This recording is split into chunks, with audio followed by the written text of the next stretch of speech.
Varicose நோய்க்கு அதிநவீன laser முறையில் 45 நிமிடத்தில் சிகிச்சை. தையலோ தழும்போய் இருக்காது. அதே நாளில் டிஸ்சார்ஜ். சிகிச்சை பெற வருவோருக்கு 3000 ரூபாய் மதிப்புள்ள அல்ட்ராசவுண்ட் டாப்லர் பரிசோதனை முற்றிலும் இலவசம். Genesis varicose vein centre, Chennai Porur, Coimbatore RS புரம். கான்டாக்ட் 9677790367. இப்போது புதிய அறிமுகம் ஆச்சி ஹோட்டல் சாம்பார் 50 கிராம் ரூபாய் 20 மட்டுமே. No compromise. உங்க சைடுலயும் எங்க சைடுலயும். It's a GT promise. GT Holidays, South India's #1 travel brand. Tamil Nadu vs NDA அப்படிங்கிற களத்தை விருதுநகர்ல முதல்வர் அவர்கள் செட் பண்ணியிருக்காரு. விருதுநகர் பொதுக்கூட்டம் டேக்அவே என்ன சார்? அதிமுகவை பொருட்டாக கருதாமல் பாரதிய ஜனதா அதுதான் தீமாவும் தெரிஞ்சது. அப்புறம் இந்தியா கூட்டணியும் பெரிய அளவுக்கு பேசப்படலையே. தமிழ்நாடு காங்கிரஸ் கட்சியில் பிளவு ஏற்பட்டால் அந்த ஒரு பிரிவோட ஆதரவு கிடைக்கும் அப்படிங்கிற ஒரு பாரவே கால்குலேஷன் இருக்கோன்னு எனக்கு ஒரு சந்தேகம். தமிழ்நாடு காங்கிரஸ்ல இருந்து ஒரு குரல் வந்துகிட்டே இருக்கு சார். கூட்டணி பேச்சுவார்த்தை நடத்துவதற்கான குழுவை போடலைங்கிற ஒரு பிரச்சனையை டிசம்பர் மாசத்துல இருந்து இப்ப வரைக்கும் அவங்க சொல்லிட்டே இருக்காங்க சார். அது பெரிய ஒரு லாங் ரன் ப்ரொசீஜருங்க. அது நீங்க ரொம்ப ஏழியரா ஆரம்பிச்சீங்கன்னா மனஸ்தாபம் தான் மிஞ்சும். ஓகே, உதாரணமா டிசம்பர் மாதமே காங்கிரஸுக்கு இன்னென்ன தொகுதிகள் இல்ல இத்தனை நம்பர் அப்படின்னா மனஸ்தாபம் எங்க ஆரம்பிக்கும்னா விசிகல் ஆரம்பிக்கும். காங்கிரஸ் கட்சிக்கு 12% ஓட்டு இருக்கு. 12% ஓட்டு இருக்குன்னா பச்சைப்புள்ள கூட நம்பாதுங்க. காங்கிரஸ் கட்சிக்கு அதிக ஓட்டு வங்கி இப்ப தமிழ்நாட்டுல இப்ப இருக்கா, பிஜேபிக்கு இருக்கா? நிச்சயமா பிஜேபி ப்ரூவ் பண்ணிட்டாங்க sir. Kanyakumari district, Tirunelveli border, Thoothukudi border ஒரு 10 தொகுதியில இருக்குங்க. இல்லன்னு நான் சொல்லல. காங்கிரஸ் கட்சி தாவேகாவோட சேருதுன்னு வச்சுக்கோ, ஒரு உதாரணத்துக்கு சொல்றேன். இப்ப நான் சொன்ன இந்த 10 தொகுதியில ஒரு தொகுதி கூட அவங்க ஜெயிக்க முடியாது. நேஷனல் ஆஸ்பிரண்ட் இருக்கு, காங்கிரஸ்க்கு இருக்கு. ஸ்டேட் ஆஸ்பிரண்ட்டுக்காக நேஷனலை விட்டுருவாங்களா சார்? ஸ்டேட் பாலிடிக்ஸ்னு வரும்போது நீங்க ஸ்டேட் பாலிடிக்ஸ்ல என்ன கூறுகள் இருக்கோ அதுக்கு தகுந்த மாதிரி தானே பிளே பண்ண முடியும். அப்போ உங்களுக்கு 70 சீட்டை கொடுத்துட்டு ஆட்சியிலையும் பங்கு கொடுத்துட்டு அப்புறம் உள்ளாட்சியிலையும் பங்கு கொடுத்துட்டு திமுக என்ன பண்ணும் சார்? தேமுதிக என்னதான் சார் முடிவெடுக்க போறாங்க? எங்கதான் செட்டில் ஆக வாய்ப்பு இருக்கு? அப்ப நீங்க இப்ப சூஸ் பண்ணல அப்படின்னா அடுத்த கட்டம் ஓடிடுச்சுன்னு வைங்க, யாருமே இல்லாம போயிடுவாங்க. ரொம்ப தாமதமா முடிவெடுக்கிறது ஒரு பாதகமான ஒரு முடிவை நோக்கி அவங்க, அது நல்லது இல்லைங்க. அதாவது அவங்க கூடுதலா சீட்டு கிடைக்கும்னு நினைக்கிறாங்க. ஓகே, ஆனா சமயத்துக்கு அப்படி அமையாது. என்ன காரணம்னா 234 சீட் தானே இருக்கு, அதை நம்ம கூட்ட முடியாதுல்ல. ரூரல்ல விஜய் கொஞ்சம் வராரு, சில இடங்கள்ல 2வது இடத்துக்கு வராரு அப்படிங்கிற ஒரு பார்வையெல்லாம் இருக்கு. 2006 தேர்தல்ல விஜயகாந்த் வேட்பாளருங்க மதுரை பக்கம் ஒரு தொகுதி பிரச்சாரத்துக்கு போகும்போது பாத்தீங்கன்னா 100 பேர் 150 பேர் எல்லாம் இளைஞர்கள், ஒரு ஜெயிச்சிருவாரு போல இருக்கும் அப்படின்னு ஒரு தோற்றம்லாம் வந்துச்சு. ஓகே, 10% தாங்க ஓட்டு வந்துச்சு. என்ன காரணம்னா அவங்களோட அந்த பூத் எக்ஸ்பீரியன்ஸே அவ்வளவுதான். திமுக வாக்கு வங்கியில இருந்து ஒரு பகுதியை விஜய் எடுப்பார் அப்படின்னு நான் நினைக்கல. திமுக எதிரான வாக்கு வங்கி பிளவுபடுது, அவ்வளவுதான். இப்போ விஜய்க்கான கோர் ஓட் பேங்க் இருக்கும், நான் இல்லைன்னு சொல்லலை. அதாவது ஒரு யங்ஸ்டர்ஸு அப்புறம் லேடிஸு இதில் இருக்குங்க. ஆனால் அது வெற்றியை தேடி தர்ற அளவுக்கு பத்தாது. ஸோ நான் விஜயை இந்த வெற்றியாளர்கள் பட்டியலே நான் முதல்ல இருந்தே சேர்க்கலைங்க. ஆதநேயர்களுக்கு அன்பு வணக்கம். இன்று நம்மோடு மூத்த பத்திரிகையாளர் திருமிகு தராசு ஷியாம் அவர்கள் உள்ளார். வணக்கம் ஷியாம் சார். வணக்கம் மாதன், எப்படி இருக்கீங்க? தாமரை சார் நலமா இருக்கேன், நீங்க எப்படி சார் இருக்கீங்க? நல்லா இருக்கேன் சார். விருதுநகர் பயணம் ரொம்ப சிறப்பா முடிஞ்சது சார். அங்கிருந்தா இந்த நேர்காணலை ஆரம்பிக்கணும்னு நினைக்கிறேன். விருதுநகர்ல பிரச்சார பயணத்தை திமுக துவங்கி விட்டதா? அதாவது தமிழ்நாட்டை பொறுத்த வரைக்கும் தேர்தலுக்கு ரொம்ப பரபரப்பா இருக்கு. தமிழ்நாடு vs NDA அப்படிங்கிற களத்தை விருதுநகர்ல முதல்வர் அவர்கள் செட் பண்ணியிருக்காரு. அதிமுகவை பின்னுக்கு தள்ளிவிட்டு பாஜகவை தங்களுடைய முதன்மை எதிரியாக ஒரு ப்ரொஜெக்ட் பண்ணி இருப்பதாக ஒரு தோற்றம் நமக்கு கிடைக்குது. பிரச்சார பயணத்தை திமுக ஸ்டார்ட் பண்ணிட்டாங்களா?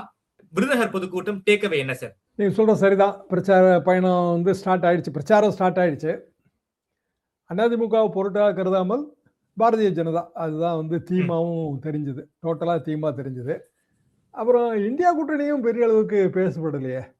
மதசார்பற்ற முற்போக்கு கூட்டணி தான் இப்போ பேனர் மாதிரி தெரியுது. இந்தியா கூட்டணிங்கிற பேனரை யூஸ் பண்ணல, அது கொஞ்சம் எனக்கு வித்தியாசமா தெரிஞ்சது. இன்னொன்று, காமராஜர் புகழ் பாடப்பட்டது. ஆமா, அதாவது விருதுநகர் காமராஜர் சத்துணவு திட்டம்னா காமராஜர் பேர் தான் ஞாபகத்துக்கு வரும். அதே மாதிரி மார்னிங் பிரேக்ஃபாஸ்ட் அப்படின்னா அது திமுக தான். அப்படியான ஒரு கம்பேரிசன் நான் பார்த்தேன். ஓகே, அது வந்து ஒருவேளை காங்கிரஸ் திமுக கூட்டணியை விட்டு வெளியில போனாலும் காங்கிரஸ் ஆதரவு ஓட்டு, ம். அல்லது ஒருவேளை காங்கிரஸ் கட்சியில இதனால பிளவு ஏற்பட்டால், தமிழ்நாடு காங்கிரஸ் கட்சியில பிளவு ஏற்பட்டால் அந்த ஒரு பிரிவோட ஆதரவு கிடைக்கும் அப்படிங்கிற ஒரு ஃபாரவே கால்குலேஷன் இருக்கும்னு எனக்கு ஒரு சந்தேகம். சார் எப்படி சார்? அதாவது நீங்க சொல்ற விஷயத்த நான் 2 விதமா புரிஞ்சுக்கிறேன். ஒண்ணு, திமுக கூட்டணி விட்டு காங்கிரஸ் வெளியே போக வாய்ப்பு இருக்கு, அல்லது காங்கிரஸ் பிளவுபட வாய்ப்பு இருக்குன்னு சொல்றீங்க. எப்படி சார் சாத்தியம்? நேத்திக்கு கூட செல்வப்பிரந்தை இவர்கள் பேசியிருக்காரு, நாங்க திமுக கூட்டணியை விட்டு வெளியே போக மாட்டோம், அப்படி போவதற்கு பாஜக சதி செஞ்சுக்கிட்டு இருக்குங்கிற டோன்ல வந்து செல்வப்பிரந்தை பேசியிருக்காரு. இந்த ரெண்டு வாய்ப்புகளும் எப்படி சாத்தியம் நமக்கு புரியலையே சார். என்ன கணக்கு இருக்கு இதுல? இல்ல, பிஜேபியா காங்கிரஸோட பிரச்சனைகளுக்கு காரணம்? இல்ல, நிச்சயமா இல்ல. யோசிச்சு பாருங்க. நிச்சயமா இல்ல. ஏன்னா கிளப்பி விட்டதே காங்கிரஸ் தானே. ம். பிஜேபி ஒண்ணுமே சொல்லலைங்களே. முதல்ல இருந்து ஆரம்பத்துல இருந்தே காங்கிரஸோட சில தலைவர்கள் அவங்க வச்ச டிமாண்ட் தான். ஓகே. இப்போ சோடங்கர் யாரு? அவருக்கும் பிஜேபி, தமிழ்நாடு பிஜேபிக்கு என்ன சம்பந்தம் இருக்கு? அவரு கோவா. சம்மந்தமே கிடையாது. ஆமா. சம்பந்தமே கிடையாது. கோவால கூட அவர் ஃபெயிலியர் தாங்க. ஓகே. அவர் எப்பவும் சொன்னாருங்க, டிசம்பர் மாதம் சொன்னாரு, நாங்க 117 சீட்லாம் வாங்கியிருக்கோம். ஆமா. அப்புறம் 70 சீட்டு கேட்டு பட்டியல் கொடுத்தது யாரு? ஆட்சியில பங்கு, அதிகாரத்துல பங்கு, அது சொன்னது யாரு? காங்கிரஸ் தான். அப்புறம் உள்ளாட்சி தேர்தல்ல 70, அதாவது ராஜ்சபா தேர்தல்ல கேட்கறதே எனக்கெல்லாம் ஆச்சரியங்க. ம். சரி, ராஜ்சபா தேர்தல் உங்களுக்கு 34 எம்பி எம்எல்ஏ இருந்தா நீங்க கேட்கலாங்க. ஆமா. 34 எம்எல்ஏ வந்தத காலகட்டமே இல்லைங்களே காங்கிரஸ் கட்சிக்கு. சமீபத்துல பாருங்க, நீங்க 63 சீட்டு கொடுத்தப்ப மட்டும் எவ்வளவு பெருசா நீங்க சாதிச்சீங்க.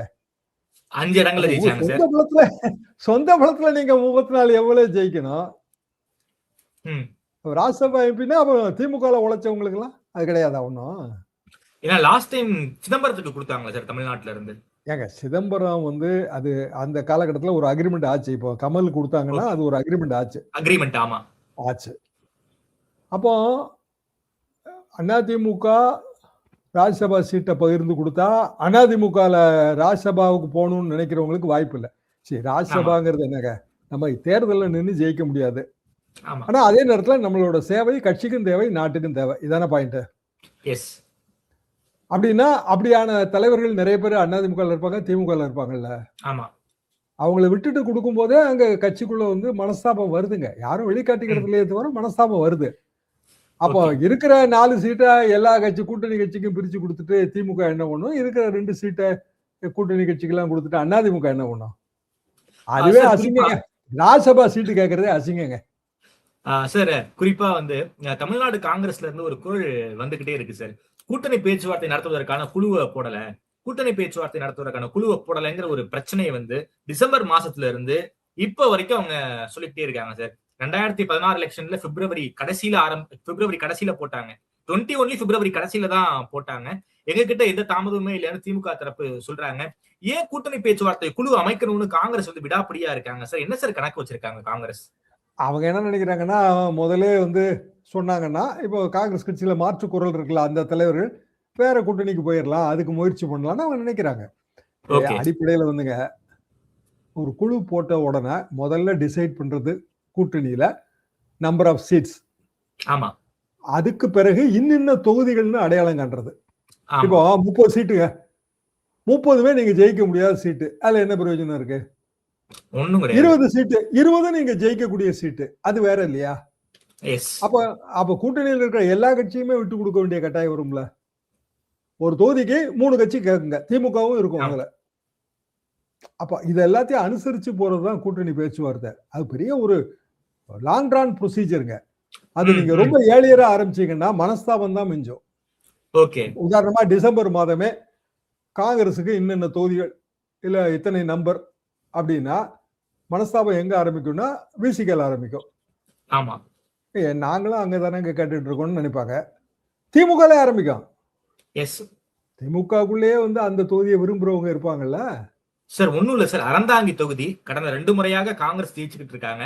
அந்த தொகுதியை திமுக நகர செயலாளர் தயவு செஞ்சு காங்கிரஸ் கொடுக்காதீங்க, அப்படி கொடுத்தீங்கன்னா அறிவாலயத்துல வந்து நான் தீக்குளிப்பேங்கிறாரு. மிரட்டுறாங்க, லிட்டரலா திமுக காரவங்க மிரட்டுறாங்க தலைமைய. அறந்தாங்கி எனக்கு ரொம்ப நெருக்கமான தொகுதிங்க. ஏன்னா பேராவூரணிக்கு பக்கத்துல. ஆமா. அடுத்த தொகுதி ரொம்ப நல்லா தெரியும் எனக்கு அங்க இருக்கிற நிலவரங்கள். அங்க வந்து திமுக, காங்கிரஸ் இணைஞ்சு தான் பணியாற்றிட்டே இருந்தாங்க. ஆமா. அப்போ திருநாவுக்கரசனோட ஒரு இன்ஃப்ளூயன்ஸ், அவரோட ஒரு மெரிட் காரணமாக அவர் முதல்ல நின்றாரு. அப்புறம் அவர் ஃபேமிலிக்குள்ள அது போச்சு. இப்போ திமுக வந்து அது விரும்புது, அது கரெக்டு தான். அப்போ அதுக்காக யாரும் தீக்குளிக்கெல்லாம் போறது இல்ல. ஆனா மனக்கசப்பு இருக்கு. மனக்கசப்பு இருக்கு. ஆமா. இருக்கு. சீட்டை கொடுத்துட்டா ஜெயிக்க வைக்கணும். ஜெயிக்க வைக்கலன்னா திருநாவுக்கரசன் என்ன சொல்லுவாரு, வேணும்னே தோக்கடிச்சிட்டாங்க, சதியும்பாரு. அப்ப சமாதானப்படுத்தணும். அது பெரிய முக்கியமான விஷயம் இதாங்க. நீங்க இன்னொருத்தன் கேட்கதான் செய்வான், கேட்காம எப்படி இருப்பான்? அவனை நம்ம சமாதானப்படுத்தணும். இல்ல கட்சி தலைமை கூப்பிட்டு, எப்பா உனக்கு வேற ஒரு வாய்ப்பு தரோம், இன்னொரு வாய்ப்பு ஏதாவது வாரியம் தரோம், ஏதோ ஒரு வகையில சமாதானப்படுத்துவாங்க. ஒரு பெரிய ப்ராசஸ். நீங்க டிசம்பர் மாசம் குழு போட்டீங்கன்னா டிசம்பர் மாசமே இந்த ப்ராசஸ் ஸ்டார்ட் பண்ணா கடைசியில வந்து உள்ள எரிச்சலும் மனக்கசப்பும் தான் மிஞ்சும். அதனாலதான் எப்போதுமே எந்த கட்சியுமே, இப்ப உதாரணமா பிஜேபி அதிமுக கூட்டணி குழு போட்டு இத்தனை தொகுதின்னு சொல்லிட்டாங்களா? இன்னும் சொல்லவே இல்லை. இப்ப பாமக அன்புமணி போய் இபிஎஸ் பார்த்தாரு. அது என்ன நம்பர் ஒத்துக்கிட்டாங்கன்னு யாருக்கு தெரியும்? எல்லாம் அவங்க என்ன காரணம்னா தலைவர்கள் மட்டத்துல அது ஒரு அப்ராக்சிமேட்டா ஒரு ஐடியா பண்ணிருப்பாங்க. அன்புமணியும் ஐடியா பண்ணிருப்பாரு, பாப்பங்கன்னு இருப்பாரு இபிஎஸ். எங்களுக்கு ஒரு 25 தொகுதி வேணுங்கன்னு இருப்பாரு. பாக்கலாங்க ஒரு 15ல இருந்து ஏதோ பாப்பாங்க, அப்படி இப்படித்தான் சொல்ல முடியுங்க. எத்தனை கூட்டணி பேச்சு வருது நான் நேரடியா பாத்துருக்கிறேன். அப்ப நீங்க வந்து டிசம்பர் மாசம் குழு போட்டீங்கன்னா உங்களை யாரு போட சொன்னா? சோழகருக்கு வேலை இல்லை, அவரோட கோவா மாநிலத்துல அவருக்கு வேலை இல்லை, அவர் இங்க வந்து உட்கார்ந்திருக்காரு. சார் குறிப்பா திமுக தலைமை வந்து கிரீஷோடங்கிற மாத்துங்க, அவர் தான் எங்களுக்கு பெரிய தலைவலியா இருக்காரு, முகுல் வாஸ்னிக்கு போடுங்க அப்படிங்கிற பிரஷர் வைப்பதாகவும் சில நாளேடுகள்ல வந்து செய்திகள் வந்திருக்கு, வாரப்பத்திரிகைகளையும் செய்தி வந்திருக்கு. கிரீஷோடங்கிற திமுக தலைமை எரிச்சல் படுத்தும் விதமாக பேட்டி பொதுக்கூட்டத்துல பேசுறது அப்படின்னு தொடர்ச்சியா அதை வந்து ஒரு ஹேபிட்டாவே வச்சிருக்காரே சார். இல்ல, நான் வந்து இந்த டெல்லியில இருந்து வர்ற ஸ்போக்ஸ் பர்சன்ஸ் நிறைய பார்த்திருக்காங்க. அந்த பார்வையாளர்கள், மேலிட பார்வையாளர்கள் சென்னாரெட்டி காலத்துல அவங்க ராஜ்பவன்ல எல்லாம் வந்து தங்குவாங்க. அவங்க கோல்ஃப் விளையாடலாம் இதுக்கு கூட்டு போவோம், கிண்டியில ஒரு அந்த ரேஸ் கோர்ஸ் இதுக்கு போவாங்க. அவங்க யாருக்குமே வந்து ஸ்டேட் பாலிடிக்ஸே தெரியாது. இங்க என்ன பண்ணுவாங்கன்னா, இங்க இருக்கிற லோக்கல் லீடர்ஸ்ல 2-3 தரப்பு இருக்கும், 2-3 கோஷ்டி இருக்கும். ஏதாவது ஒரு கோஷ்டி அவரை போய் அந்த மேலிட பார்வையாளரை ஏதாவது ஒரு வகையில வந்து ஐஸ் வச்சு ஒரு மஸ்கா பண்ணிடுவாங்க. பண்ண பிறகு அவங்க இன்ஃபுளுன்ஸ்ல இருப்பாரு, அவங்க சொல்றதுதான் தமிழ்நாட்டோட நிலைமைன்னு இவன் நினைச்சுக்கிறது. சோடகரப்ப தான் நினைக்கிறாரு இதாங்க தமிழ்நாட்டோட நிலைமை. காங்கிரஸ் கட்சிக்கு 12% ஓட்டு இருக்கு. 12% ஓட்டு இருக்குன்னா பச்சைப்புள்ள கூட நம்பாதுங்களாங்க. ஏன் உண்மையிலே சொல்லுவோம், நம்ம மனசாட்சிக்கு உட்பட்டு சொல்லுவோம், காங்கிரஸ் கட்சிக்கு அதிக ஓட்டு வங்கி இப்ப தமிழ்நாட்டுல இப்ப இருக்கா, பிஜேபிக்கு இருக்கா? நிச்சயமா பிஜேபி ப்ரூவ் பண்றாங்க சார். ஒரு கூட்டணியோட வச்சு ஒரு 18% இல்லாட்டாலும் அண்ணாமலையே இல்லாட்டாலும் 10% இருக்குங்க. ஆமா. ஒரு காலத்திலேயே அவங்க வந்து ஒரே ஒரு தொகுதி கன்னியாகுமரி மாநிலத்துல தனியாவே ஜெயிச்சிருக்காங்க. பத்மநாபபுரம் நினைக்கிறேன், கலைஞர் சிஎம்மா இருக்கும்போது. அதேதான், பத்மநாபபுரத்துல ஜெயிச்சிருக்காங்க. எதுக்காக நான் சொல்ல வரேன்னா, நீங்க வந்து எல்லாமே பிஜேபி பூச்சாண்டி அப்படி சொல்லாதீங்க. பிஜேபி ஒரு அரசியல் கட்சி.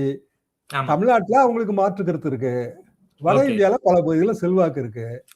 அவங்க இயல்பா வந்து அவங்க வந்து தமிழ்நாட்டுல கால் ஊன்றணும், இல்ல தாமரை மலரணும், வெஸ்ட் பெங்கால்ல மலரணும்னு நினைக்கத்தான் செய்வாங்க.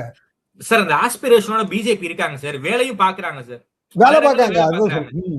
ஊர்களே இருக்குங்க. நீங்க இதே அறந்தாங்கிலையும் பேராவூர்லயும் பிஜேபி வளர்ந்துருக்கு. பாஜக கூடி பறக்குது, பயங்கரமா பறக்குதுங்க. நீங்க ஊர்களுக்கு எல்லாம் போங்க, சோறு விளம்பரங்கள் எல்லாம் நம்ம மக்கள் எல்லாம் ஜின்னு எழுதி போட்டாங்க. ஜின்னு எழுதி போட்டாலே வடநாடு பாலிடிக்ஸ் போயிட்டாங்க.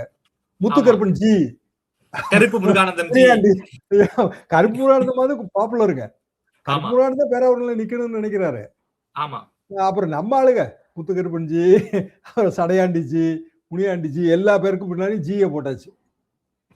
அப்ப எதுக்காக நான் சொல்ல வரேனாங்க, கட்சி வந்து எவ்வளவு ஓட்டு வாங்குதுங்கிறது முக்கியம் இல்ல, பிரசன்ஸ் வந்து தெரியும், விசிபிலிட்டி இருக்கு. அந்த விசிபிலிட்டி காங்கிரஸ் எங்க இருக்கு? மதுரைக்கு கீழே அப்படிங்கிறாங்க. மதுரைக்கு கீழே நாங்க வந்து பெருக்கலாக செயல்படுவோங்கிறாங்க. மதுரைக்கு கீழேன்னா கன்னியாகுமரி டிஸ்ட்ரிக்ட், அப்புறம் வந்து நம்ம திருநெல்வேலி பார்டர், தூத்துக்குடி பார்டர், ஒரு 10 தொகுதியில இருக்குங்க. இல்லன்னு நான் சொல்லல. அதே 10 தொகுதியில பிஜேபிக்கு இருக்கு. எஸ். இப்போ காங்கிரஸ் கட்சி தாவேகாவோட சேருதுன்னு வச்சுக்கோ, ஒரு உதாரணத்துக்கு சொல்றேன். இப்ப நான் சொன்ன இந்த 10 தொகுதியில ஒரு தொகுதி கூட அவங்க ஜெயிக்க முடியாது. ஏன்னா கன்னியாகுமரி டிஸ்ட்ரிக்ட்ல தாவேகாவுக்கு பெரிய பிரசன்ஸ் இல்ல. திருநெல்வேலி பார்டர், தூத்துக்குடி பார்டர்லயும் பெருசா ஒண்ணும் இல்லைங்க. ஓகே. ஏன்னா ஒரு குறைஞ்சபட்சம் 35% வேணும், ஓட்டு வேணும்ல. ஆமா. அது ஒண்ணும் இல்ல. 10% இருக்குங்க, இல்லைன்னா ஒரு 7% இருக்கும் இந்த ஏரியாக்கள்ல. சில ஏரியாக்கள்ல வளர்ந்துருப்பாங்க, நான் மறுக்கவே இல்ல. சார் அவங்கள்ட்ட ஓப்பனா உடச்சு கேட்கிறேன் சார். திமுக வந்து பாஜக பூச்சாண்டியை காட்டி வந்து கூட்டணி கட்சிகளை மிரட்டுறாங்க. காங்கிரஸ் உள்ளிட்ட பல கட்சிகள் வந்து விஜய் பூச்சாண்டியை காட்டி திமுக மிரட்டணும்னு நினைக்கிறாங்களா சார்? பூச்சாண்டிகளுக்கு பொதுவா வந்து யாரும் பயப்பட மாட்டாங்க. பூச்சாண்டிக்கு பயந்தா அரசியல்வாதியே கிடையாதுங்க. என்ன காரணம்னா எல்லா அரசியல்வாதிக்கும் ஒரு கணக்கு உண்டுங்க, இல்லைன்னு நான் சொல்லல. ஆனா அதுக்காக கட்சியவே அடமானம் வைக்க முடியாதுல்ல. ஓகே. காங்கிரஸ் கட்சி கேட்கிற டிமாண்ட்ல 3 டிமாண்டுங்க. அதிக சீட்டு, ஆட்சியில பங்கு, உள்ளாட்சியில பங்கு. உள்ளாட்சியில பங்குன்னு மட்டும் இப்ப நீங்க சொல்லி பாருங்க, எல்லா கட்சிக்காரனும் ஆஃப் ஆயிடுவான். ஏன்னா அவனோட கனவே வந்து உள்ளாட்சியில ஏதாவது பதவி போறதுதான். எஸ். அவன் எப்படி அதுக்கு ஒத்துக்கிடுவான்? அப்ப அவனை வச்சுதானே நீங்க நாளைக்கு வேலை பார்க்கணும். ஆமா. ராஜ்யசபா சீட்டு கேட்கறது அசிங்கம்னா அதை விட அசிங்கம் உள்ளாட்சியில சீட்டு கேட்கறது. ஓகே. சரி, உள்ளாட்சியில நீங்க தனியா போட்டு ஜெயிக்க வேண்டியதானே. கூட்டணி வேணாங்க, உள்ளாட்சி தேர்தலில் கூட்டணி வேண்டாம். பாஜக அந்த முடிவு எடுத்தாங்க சார். அண்ணாமலை இருக்கும்போது பாஜக அந்த முடிவு எடுத்தாங்க. ஏன் ஜெயலலிதா எடுத்திருக்காங்கல்ல. அடிப்படையில வந்து நம்ம பலத்துக்கு தான் மத்த கட்சி நம்மள மரியாதை கொடுக்கும். ஆமா. நான் வந்து என் கட்சியை வளர்த்துட்டேன், நீ எனக்கு சீட்டை கொடு, இது ஓகே. நான் என் கட்சியை வளர்க்கணும், அதுக்கு நீ எனக்கு சீட்டு கொடு அப்படின்னா அது கேவலம். உன் கட்சியை நீ வளர்க்கறதுக்கு நான் ஏன் உனக்கு சீட்டு கொடுக்கணும் சார்? அதே போல பிளவுன்னு ஒரு வார்த்தை சொன்னீங்க சார். கூட்டணி எதுவும் மாறினா பிளவு வருவதற்கு வாய்ப்பு இருக்கா? என்ன சார் அந்த மைண்ட் செட்டையும் பல தலைவர்கள் இருக்காங்க தமிழ்நாடு காங்கிரஸ். ஏங்க 18 சிட்டிங் எம்எல்ஏ ரைட்டுங்களா? பல சர்வேகள்ல இந்த என்ன செய்தார் எம்எல்ஏ அதெல்லாம் பத்திரிகைகள்ல வருதுல்ல, அதுல படிச்சு பாத்தீங்கன்னா பல தொகுதிகள்ல காங்கிரஸ் எம்எல்ஏக்களுக்கு பல கேள்விகள் இருக்கு. ஓகே. அந்த லோக்கல் எம்எல்ஏக்களுக்கு அது தெரியும். ஓகே. அப்ப திமுக ஓட்டு இல்லாம 18 எம்எல்ஏல ஒரு 10-15 எம்எல்ஏக்கு அடுத்த கட்ட வாழ்வே கிடையாது. ஓகே. அப்ப காங்கிரஸ் கட்சி திமுக கூட்டணியில இல்லைன்னு வச்சுக்கிடுவோம், தாவேகா கூட்டணி அப்படின்னா வாழ்வு இல்லவே இல்லைன்னு முடிவு பண்ணிட வேண்டியதான். ஏன்னா திமுக கூட்டணியில இருக்கிற ஓட்டு வங்கி நமக்கு தெரியும். நான் ஒரு ஊர்ல இருக்கேங்க, ஒரு சாதாரண ஊர், இதே அறந்தாங்கியே எடுத்துக்கோங்க. அறந்தாங்கியில நான் இருக்கேன், சிட்டிங் எம்எல்ஏ. மீண்டும் அறந்தாங்கியில எனக்கு டிக்கெட் கொடுத்துட்டாங்க. திமுக அதிருப்தி இருக்கு, கோவப்படுறாங்க. நான் என்ன பண்ணுவேன்? சீட்டு கிடைச்ச உடனே அவங்கள போய் பார்த்து சமாதானப்படுத்துவேன். ஆமா. அண்ணே அடுத்த வாட்டி பாத்துக்கலாம்னா, நான் வந்தா என்னன்னா, நீங்க வந்தா என்னன்னா, நீங்க எம்எல்ஏ இருக்கிறதுக்கு சமம் தானே, உங்களுக்கு என்ன கோரிக்கைகள் இருக்கோ அதை நான் செஞ்சு தரேன், இப்படி நான் சமாதானப்படுத்துவேன் அதிருப்தியாளர்களை. முதல் வேலை அதுதான். அப்புறம் செயல் வீரர்கள் கூட்டம் போடுவேன். நான் இப்ப தாவேகா கூட்டணிக்கு போயிட்டேன், அதாவது காங்கிரஸ் போயிடுச்சு, நான் அறந்தாங்கில எனக்கு வழக்கம் போல டிக்கெட் கிடைச்சிருச்சு. நான் யாரை போய் சமாதானப்படுத்த? தாவேகால இருக்கிற அதிருப்தியாளர்கள் யாருன்னு எனக்கு எப்படி தெரியும்? யோசிச்சு பாருங்களேன். எனக்கு தெரியும், ஆனா உள்ளுக்குள்ள அதிருப்தியா இருப்பாங்க. ஓகே. திடீர்னு நீங்க கூட்டணி சேர்ந்துட்டீங்க, நாங்க வந்து 3-4 வருஷமா விஜய் கட்சிக்கு வேலை பார்த்திருக்கோம், விஜயோட இவ்வளவு க்ளோஸா இருந்திருக்கோம், 25 வருஷமா ரசிகர் மன்றத்துல இருக்கோம், எங்க குரல் எடுபடல, நீங்க வந்துட்டீங்க, செலவு பண்ணுங்க, உங்களை சாவடிக்கிறோம், இப்படிதான் நினைப்பாங்க. செலவு பண்ணிட்டு சாவடிப்போம் தான் நினைப்பாங்க. ஓகே. அதாவது திமுக கொடுக்கிறது எம்எல்ஏ பதவி, மத்தவங்க கிட்ட கூட்டணி முடிச்சுக்கு போனா வெறும் சீட்டுங்கிற கணக்கை நாம முடிவுக்கு வந்துடலாமா சார்? இல்ல அப்படி கூட வேணாங்க, அது எல்லாமே மக்கள் கையில இருக்குன்னு வச்சுங்களேன். ஒரு கட்சி கொடுத்தா அது எம்எல்ஏ பதவி, அந்த கான்செப்டுக்குள்ள நான் போகல. ஆனா தேர்தல் என்பது பல பிராக்டிக்கல் ஸ்டெப்ஸால ஆனது. வாக்கரசியல் வெற்றிங்கிறது பொதுவாக வந்து எல்லா கட்சிகள்லயும் ஒரு ஜாதி வலிமையா இருந்தா அந்த ஜாதி கொடுப்பாங்க, இல்ல வந்து எதிர் ஜாதிக்கு கொடுத்தா கவுண்டர் மொபிலைசேஷன் பாசிபிளான்னு பார்த்து கொடுப்பாங்க. அப்புறம் பணத்தை கண்டிப்பா பார்த்து கொடுப்பாங்க. இப்ப தாவேகால அந்த பணபலம் எங்க இருக்கு ஒன்னும் தெரியல. இருக்கலாம், ஒரு கொஞ்சம் வேட்பாளர், நல்ல வேட்பாளர்கள்லாம் இருக்கலாம், நம்ம மறுப்பதற்கு இல்லை. யாரையுமே வந்து குறைச்சு மதிப்பிட வேண்டாம் தேர்தல்ல. ஆனா திமுகனா யாரு என்ன ஏதுங்கிறது நமக்கு தெரியும். அவங்க மூவ்ஸ் என்ன இருக்குன்னா நம்ம கவுண்டர் மூவ்ஸ் வைக்கலாம். புதிய கட்சிகள் அது தெரியாது. அடுத்த தேர்தலில் வேணா தெரியுமா இருக்கும். 2006 தேர்தல்ல விஜயகாந்த் வேட்பாளருங்க, மதுரை பக்கம் ஒரு தொகுதி, பிரச்சாரத்துக்கு போகும்போது பாத்தீங்கன்னா 100 பேர் 150 பேர், எல்லாம் இளைஞர்கள், எல்லாம் கருப்பு தலையர்கள், கட்டுமஸ்தா இருப்பாங்க, கூடவே போவாங்க நெருக்கி அடிச்சுட்டு. அவர் ஜெயிச்சிருவாரு போல இருக்கோ அப்படின்னு ஒரு தோற்றம் எல்லாம் வந்துச்சு. ஓகே 10% தாங்க ஓட்டு வந்துச்சு. என்ன காரணம்னா அவங்களோட அந்த பூத் எக்ஸ்பீரியன்ஸே அவ்வளவுதான். எஸ் அதே திமுகவோ அண்ணா திமுகவோ சைலண்டா வந்து வேலை பார்க்கும். அவங்க ஆமா. சைலண்ட் கில்லர்ஸுங்க. ஓகே சார், காங்கிரஸ்குள்ள பல பிரச்சனைகள் இருக்கு.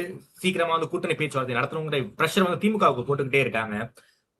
அசம்பிளி பார்லிமெண்ட்ல ராகுல் காந்தி பேச ஆரம்பிச்சாருன்னா, ராகுல் காந்திக்கு ஏதாவது ஒரு பிரச்சனைனா தமிழ்நாட்டு எம்பிக்கள் ராகுல் காந்திக்கு அவ்வளவு பக்கபலமா இருக்காங்க. ஒரு அரண் போல செயல்படுறாங்க. ஒரு நேஷனல் ஆஸ்பிரண்ட் இருக்கு, காங்கிரஸ்க்கு இருக்கு. அவங்க வந்து இப்போ இல்லைனாலும் எப்பயாவது நமக்கு உதவி, எப்பயாவது நம்ம வந்துருவோங்கிற நம்பிக்கை அவங்களுக்கு இருக்கு. 99 எம்பிக்கள் வச்சிருக்காங்க. ராகுல் காந்திக்கு ஒரு அரணாக தமிழ்நாடு எம்பிக்கள் இருக்காங்க. ஸ்டேட் ஆஸ்பிரண்ட்டுக்காக நேஷனலை விட்டுருவாங்களா சார்? அந்த கேள்வி நமக்கு எழுதல சார் காங்கிரஸுக்கு.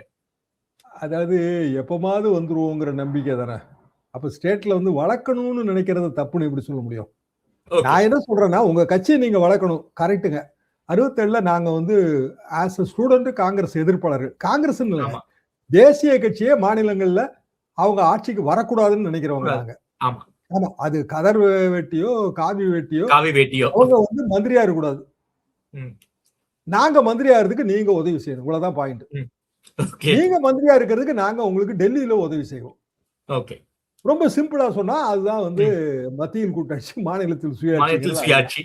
எல்லா மாநிலத்துக்கும் இது பொருந்துங்க. ஏன்னா இந்தியா வந்து அதாவது கோடிட்டே வந்து சொன்னாரு முதலமைச்சர் நீங்க போன விருதுநகர் கூட்டத்துல, இந்தியா வந்து ஃபெடரேஷன், மாநிலங்களின் கூட்டமைப்பு, மாநிலங்கள் நல்லா இருந்தா தான் தேசம் நல்லா இருக்கும். இது சொல்றாரா இல்லையா? இது இவ்வளவுதாங்க பாயிண்டே, இவ்வளவுதான். தமிழ்நாடு நல்லா இருந்தா இந்தியா நல்லா இருக்கும், ஜார்க்கண்ட் நல்லா இருந்தா இந்தியா நல்லா இருக்கும். அப்படின்னா ஜார்க்கண்டோட நலனுக்கு எந்த கட்சி தேவையோ அந்த கட்சிக்கு ஓட்டு போடுங்க, தமிழ்நாடோட நலனுக்கு எந்த கட்சி தேவையோ அந்த கட்சிக்கு ஓட்டு போடுங்க. சில மாநிலங்கள்ல தேசிய கட்சியே மாநில கட்சியா இருக்கு. இப்ப காங்கிரஸ் கட்சி எத்தனை மாநிலங்கள்ல மாநில கட்சியா இருக்கு யோசிச்சு பாருங்க. ராஜஸ்தான்ல மாநில கட்சியா தான் இருக்கு. ஆமா, கர்நாடகால மாநில கட்சி. இப்ப நான் வந்து ஆல் இண்டியா அதிமுகன்னு எம்ஜிஆர் பேரை மாத்திர உடனே எல்லா மாநிலங்கள்லயும் அந்தமான் உட்பட கிளை திறந்தவங்க. ஓகே, அதாவது அதிமுக, நான் தவிர சொல்றேன், அதிமுக கிளை திறந்துருச்சு. அப்ப அது தேசிய கட்சி ஆயிடுச்சா? ஆல் இண்டியான்னு பேரை சேர்த்த உடனே தேசிய கட்சி ஆயிடுச்சா? இல்ல. ஒரு காலத்துல கர்நாடகால எம்எல்ஏ வச்சிருந்த கட்சிங்க அது. ஆமா, இன்னைக்கு அது கூட கிடையாது. ஆக அதுவும் வந்து மாநில கட்சி தான், திமுகவும் மாநில கட்சி தான். அப்போ தேசிய கட்சி நீங்க சொல்ற அந்த கான்செப்ட் இன்னைய தேதிக்கு பிஜேபிக்கு தான் பொருந்தும். ஏன்னா அவங்க தான் பல மாநிலங்கள்ல இருக்காங்க, ஆட்சியில இருக்காங்க. இப்போ உதாரணமா காங்கிரஸ் கேரளால இருக்கு, கர்நாடகால இருக்கு, வட இந்திய மாநிலங்கள்ல 1-2 இருக்குங்க. சுத்தமா இல்லை, வெஸ்ட் பெங்கால்ல சுத்தமா இல்லை. அப்போ பல மாநிலங்கள்ல பிரசன்ஸோட இருக்கிற ஒரு பெரிய மாநில கட்சி காங்கிரஸ். ஆனா காங்கிரஸை விட அதிக மாநிலங்கள்ல பிரசன்ஸோட இருக்கிற மிகப்பெரிய மாநில கட்சி பிஜேபி. அப்போ ஸ்டேட் பாலிடிக்ஸ்னு வரும்போது நீங்க ஸ்டேட் பாலிடிக்ஸ்ல என்ன கூறுகள் இருக்கோ அதுக்கு தகுந்த மாதிரி தானே பிளே பண்ண முடியும். அப்போ உங்களுக்கு 70 சீட்டை கொடுத்துட்டு, ஆட்சியிலையும் பங்கு கொடுத்துட்டு, அப்புறம் உள்ளாட்சியிலையும் பங்கு கொடுத்துட்டு திமுக என்ன பண்ணும்? இப்ப அதிமுக பிஜேபி இந்த டிமாண்டை வச்சாலும் இதே பதில் தானங்க வரும். Yes sir. தேமுதிக என்னதான் சார் முடிவெடுக்க போறாங்க? எங்கதான் செட்டில் ஆக வாய்ப்பு இருக்கு? பல்வேறு ஹேஷியங்கள் போயிட்டு இருக்கு. கடந்த டிசம்பர் மாசத்துல இருந்து இதே பேச்சு நாம பேசிக்கிட்டே இருக்கோம். எங்க போறதுக்கு அவங்க அதிக வாய்ப்பு இருக்கு சார்? 17ஆம் தேதி சொல்றேன்னு இருக்காங்க. 17ஆம் தேதி வாக்காளர் பட்டியல், இறுதி வாக்காளர் பட்டியல் வெளியிட்ட உடன்றாங்க. ஒருவேளை அது லேட் ஆயிடுச்சுன்னா இவங்களும் லேட் ஆயிடுவாங்க போல இருக்கு. அது என்ன ஜனவரி மாசமும் சொன்னாங்க. இன்னைக்கு திருப்பி மம்தா வந்து இதுல சுப்ரீம் கோர்ட்ல வாதாடுறாங்க. ஏற்கனவே ஒரு தடவை வாதாடி முடிச்சாச்சு. வெஸ்ட் பெங்காலோட எலக்டோரல் ஆபீசரே எங்களுக்கு இன்னும் கொஞ்சம் டைம் வேணுங்கன்னு கேக்குறாரு. ஆமா, ரைட்டுங்களா? அப்படின்னா வெஸ்ட் பெங்கால்ல ஃபர்ஸ்ட் ஃபேஸ் ஆரம்பிச்சா தான் வெஸ்ட் பெங்கால்ல கடைசி ஃபேஸ் முடிக்கும் போது எல்லா மாநிலங்களையும் தேர்தல் முடியும். ஏன்னா அங்க வந்து 5 கட்டத்துல இருந்து 7 கட்ட வரைக்கும் வைப்பாங்க. நம்மளாம் சிங்கிள் ஃபேஸ். அப்போ வெஸ்ட் பெங்கால்ல லேட் ஆனா எல்லா மாநிலத்துக்கும் லேட் ஆகும்ல? லேட் ஆகும். அப்படின்னா தேமுதிக வரைவு வாக்காளர் பட்டியல இருந்து இறுதி வாக்காளர் பட்டியல் வெளியிட்ட பிறகுதான் நாங்க கூட்டணி பத்தி சொல்லுவோம்னா அது இன்னும் லேட் ஆவாங்கன்னு தான் அர்த்தம். ஓகே, அது என்ன பாலிசினே புரியல. சரி, அடிப்படையில உங்களுக்கு இத்தனை சீட் வேணும்னு கேட்டிருக்கீங்க, 2 கட்சி இத்தனை சீட் தான் தர முடியும்னு சொல்லிருச்சு. பிரேமலதாமாவே என்ன சொல்றாங்க அப்படின்னா, நாங்க வந்து எங்களுக்கு எந்த கட்சியும் விரோதி கிடையாது, எங்க கட்சியோட நன்மைக்கு நாங்க முடிவெடுப்போம். ரைட்டு, அதுவும் சரிதான். சொந்த கட்சி நன்மைக்கு தான் முடிவெடுக்க முடியும். அப்போ Okay. 2 தரப்புலயும் இவ்வளவுதான் முடியும்னு ஆன பிறகு ஏதோ ஒரு தரப்பை நீங்க சூஸ் பண்ணணும். அதாவது பிஜேபி ஒரு தரப்பை வந்து 1 வருஷத்துக்கு முந்தையே சூஸ் பண்ணிருச்சுங்க. ஓகே. பாமக சில பல மாதங்களுக்கு முந்தையே சூஸ் பண்ணிருச்சு. ஆமா. சூஸ் பண்ணாத ஒரே கட்சி, அதாவது அங்கீகாரம் பெற்ற கட்சி தேமுதிக தான். ஆமா. அப்ப நீங்க இப்ப சூஸ் பண்ணல அப்படின்னா அடுத்த கட்டம் ஓடிடுச்சுன்னு வைங்க, யாருமே இல்லாம போயிடுவாங்க. ஓகே. ரொம்ப தாமதமா முடிவெடுக்கிறது ஒரு பாதகமான ஒரு முடிவை நோக்கி அவங்க அது போயிடுவாங்கன்னு நல்லது இல்லைங்க. அதாவது அவங்க கூடுதலா சீட்டு கிடைக்கும்னு நினைக்கிறாங்க. ஓகே. ஆனா சமயத்துக்கு அப்படி அமையாது. என்ன காரணம்னா 234 சீட் தானே இருக்கு, அதை நம்ம கூட்ட முடியாதுல்ல. நிச்சயமா சார். சார், இப்போ கிரவுண்ட்ல சர்வே போறவங்கள்ட்ட நாம பேசுறோம் சார். அவங்க என்ன சொல்றாங்க, ரூரல்ல வந்து விஜய் கொஞ்சம் வராரு, சில இடங்கள்ல வந்து கொஞ்சம் கூடுதலா வராரு, சில இடங்கள்ல 2வது இடத்துக்கு வராரு அப்படிங்கிற ஒரு பார்வையெல்லாம் இருக்கு. இது வந்து தேர்தல் தேதி அறிவிக்கப்பட்டு வேட்பாளர்கள் அறிவிக்கப்பட்ட பிறகு இதுல எதுவும் மாற்றம் நிகழ வாய்ப்பு இருக்குமா சார்? மாற்றம் நிகழும். எப்படின்னாங்க, இன்றைய தேதிக்கு நம்மளோட எல்லா சர்வேயும் பழைய வாக்காளர் பட்டியல் வச்சுதான்.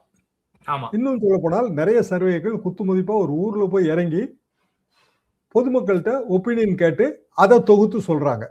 அது வந்து சரியான சர்வே கிடையாதுங்க. சரியான சர்வே Okay. என்னன்னா, இறுதி செய்யப்பட்ட வாக்காளர் பட்டியல் வெளிவந்த பிறகு ரேண்டம் நம்பர் ஜெனரேட்டரை வச்சு ரேண்டமா நம்ம வாக்காளர்களை செலக்ட் பண்ணி அவங்க கிட்ட ஒப்பீனியன் கேட்கணும். அப்பவும் நம்ம Okay. பிரிவு பிரிக்கணும். அதாவது ஆண் பெண் பிரிக்கணும், வயது வாரியா பிரிக்கணும், ரூரல் அர்பன் பிரிக்கணும். தமிழ்நாடு வந்து அர்பன் ஸ்டேட், இப்போ அது ஆமா. ரூரல் ஸ்டேட் இல்லைங்க. அதெல்லாம் ரொம்ப காலத்துக்கு முந்தைய ரூரல் ஸ்டேட். அப்ப அர்பன் ஸ்டேட்னா இப்போ உதாரணமா சென்னை, கோயம்புத்தூர் அதை விட்டுருங்க. இப்போ சிறிய நகரங்கள் இருக்கு. இப்போ இதே நீங்க சொன்ன அதே உதாரணம் அறந்தாங்கி, பேராவூர்ணி, அது டவுன் ஏரியா வேற மாதிரி இருக்கும், அதோட கிராமம் வேற மாதிரி இருக்கும். கிராமம் வேற மாதிரி இருக்கும். ஆமா. அப்போ வந்து இந்த எனக்கு இதுல நம்பிக்கை இல்லை, இவங்க சொல்ற சர்வேகள்ல எனக்கு நம்பிக்கை இல்லை. Only Okay. பெஸ்ட் வே எதுனா ரேண்டம் நம்பர் ஜெனரேட்டரை வச்சு இறுதி செய்யப்பட்ட வாக்காளர் பட்டியலில் இருந்து தெரிவு செய்து கேட்கறதா ஒன்லி பெட்டர் வே. அதை செய்யக்கூடிய வல்லமை வந்து பெரிய நிறுவனங்களுக்கு தான் இருக்கு. ம். அது ஒரு பெரிய ப்ராசஸ்ங்க. ஒரு ஒரு Okay. ஒரே ஒரு டேட்டா பாயிண்ட கலெக்ட் பண்றதுக்கு இவ்வளவு செலவுங்கிற ப்ராசஸ். ஆமா. சார், இந்த எலெக்ஷன் எப்படி சார் இருக்க வாய்ப்பு இருக்கு? ஒரு 3 கார்னர் கான்டெஸ்டா இல்ல 4 கார்னர் கான்டெஸ்டா சார்? சீமானி நம்ம எடுத்துக்கிட்டாலும் எனக்கு என்னமோ 5 கார்னர் கண்டஸ்ட் தான் நினைக்கிறேன். யார் சார் அந்த 5வது முனை? 4 அணியிலும் இடம் கிடைக்காதவங்க ஒரு அணி அமைச்சுதான் ஆகணும், வேற வழி வேற வழி இல்ல. இல்லைங்களா? அவங்க அதுக்காக எலெக்ஷன் தேர்தல அரசியல் விட்டு ஓட முடியுமா? நிச்சயமா முடியாது, அவங்களால முடியவே முடியாது. சார், இந்த எலெக்ஷன் எப்படி சார் போக வாய்ப்பு இருக்கு? இப்போ வரைக்கும் யார் சார் முந்துறாங்க? களத்திலயும் சரி, பிரச்சாரத்திலயும் சரி, யார் பலமா இருக்காங்க? நான் வந்து ஆரம்பத்துல இருந்தே எப்படி இதை பார்க்கிறேன்னாங்க, திமுக எதிரான வாக்கு வங்கி பிளவுபடுது, அவ்வளவுதான். ஓகே. திமுக வாக்கு வங்கியிலிருந்து ஒரு பகுதியை விஜய் எடுப்பார் அப்படின்னு நான் நினைக்கல. ஓகே. என்ன காரணம் அப்படின்னா, கோர் ஓட் பேங்க் எப்பவுமே மாறுறது இல்லை. அதாவது ரெட்டேலைக்கோ உதயசூரியனுக்கோ கோர் ஓட் பேங்க் மாறுறது இல்லை. ஓகே. யாரு மாறிட்டே இருப்பாங்கன்னா ஃபென்ஸ் சிட்டர்ஸ் வந்து அரௌண்ட் 20% இருக்காங்க. கடைசி Okay. நேரத்துல முடிவு எடுப்பாங்க, பல லோக்கல் கண்டிஷனுக்கு ஏற்றவாறு முடிவு எடுப்பாங்க, இல்ல யாரையுமே பிடிக்காம இருப்பாங்க, அப்படி முடிவு எடுப்பாங்க. இந்த 20% பேர்ல என்ன தாக்கத்தை வந்து ஒரு கட்சி ஏற்படுத்துது அப்படிங்கறத வச்சுதாங்க வெற்றி தோல்வி. ஓகே. இந்த 20%த்துல விஜய்க்கு தாக்கமே இல்லை. ம். சிம்பிள் ரீசன் என்ன, எனக்கு ஒரு சினிமா ஸ்டார் அவ்வளவுதானங்க அப்படின்னு நினைக்கிறாங்க. ஓகே. இப்போ விஜய்க்கான கோர் ஓட் பேங்க் இருக்கும், நான் இல்லைன்னுலாம் சொல்லலை. அதாவது ஒரு யங்ஸ்டர்ஸ், அப்புறம் லேடிஸ், இதுல இருக்குங்க. ஆனா அது வெற்றியை தேடி தர்ற அளவுக்கு பத்தாது. ஸோ நான் விஜயை வந்து இந்த வெற்றியாளர்கள் பட்டியலே நான் முதல்ல இருந்தே சேர்க்கலைங்க. ஓகே. அப்போ திருப்பி களம் வந்து திமுக அதிமுக தான் பிரியுது. அதிமுகவோட மைனஸ் பாயிண்ட் நான் நினைக்கிறது எது அப்படின்னா, அவங்க லூஸ் பண்ற மைனாரிட்டி ஓட்டு. இந்த மைனாரிட்டி ஓட்டுல வந்து ஒரு பகுதி விஜய்க்கு போகுங்கிற அந்த கான்செப்டையும் நான் முற்றிலும் நிராகரிக்கிறேன். அதுக்கான வாய்ப்பே Okay. இல்லை. அப்போ மைனாரிட்டி லாங்குவேஜ் தான் இப்ப நம்ம பார்க்க வேண்டிய விஷயம். Yes. அது நிறைய இருக்குங்க. இப்போ சென்னை மொழி சிறுபான்மையினர். ஆமா. மொழி சிறுபான்மையினர் இவங்க என்ன முடிவு எடுக்க போறாங்க, அந்த இடத்துலதான் இவங்க தேமுதிக உள்ள இழுக்க பாக்குறாங்க, ரெண்டு கட்சியுமே. ஓகே. ஆமா. மைனாரிட்டி லாங்குவேஜ் ஓட்டு இருக்கு சில ஏரியாக்கள். இப்போ உதாரணமா இருக்கு. வேலூரை சுத்தி மைனாரிட்டி லாங்குவேஜ் ஓட் பேங்க் இருக்கு. இப்போ வந்து விருதுநகர் சுத்தி மைனாரிட்டி கோவில்பட்டி. லாங்குவேஜ் ஆமா, ஓட் இருக்காங்க. கோவில்பட்டி, நமக்கே தெரிஞ்ச விஷயங்க இது. ஆமா. அப்போ தேமுதிக வந்தா ஒரு 10,000 ஓட்டு நமக்கு கூடும் அப்படிங்கிற ஒரு கணக்கு இருக்கு. ஓகே. சில தொகுதிகளில், குறிப்பிட்ட சில தொகுதிகளில் 10,000 ஓட்டு ஆமா. கூடும். அப்ப அவங்க தேவைன்னு நினைக்கிறாங்க. இப்ப தேமுதிக ஓட்டு என்ன ஆக போகுது, வேஸ்ட் ஆக போதா, இல்ல யாரோடையும் புத்தாத்திரமா சேர போறாங்களா, இதெல்லாம் நமக்கு தெரியல. அப்போ இன்றைய தேதிக்கு அட்வான்டேஜ்ங்கிறது திமுக. ஓகே. அது மாறுமா மாறாதா என்பது நமக்கு வந்து அந்த மார்ச் முதல் வாரத்துல, அதுவும் குறிப்பா இறுதி வாக்காளர் பட்டியல் வந்த பிறகு நம்ம ஓரளவுக்கு கணிக்கலாம். ஓகே சார், ரொம்ப நன்றி சார். தமிழ்நாடு அரசியல் தொடர்பான பல்வேறு கேள்விகளுக்கு ரொம்ப அறிவா பதில் சொல்லியிருக்கீங்க. நேரம் கொடுத்து பேசியமைக்கு நன்றி ஷாம் சார்.